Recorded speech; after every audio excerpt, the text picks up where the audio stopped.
அமைதியான நதியிலே ஓடும் ஓடம் அளவில்லாத வெள்ளம் வந்தாலாடும்.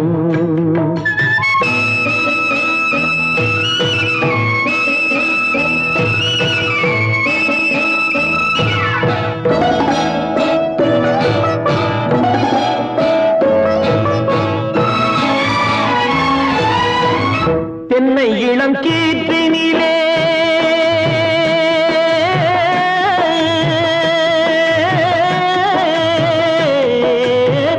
தென்னை இளம் கீற்றினிலே தாராட்டும் தென்றலது. தென்னை இளம் கீற்றினிலே தாராட்டும் தென்றலது. தென்னை தனை சாய்த்து விடும் புயலாக வரும் பொழுது. தென்னை தனை சாய்த்து விடும் புயலாக வரும் பொழுது அமைதியான நதி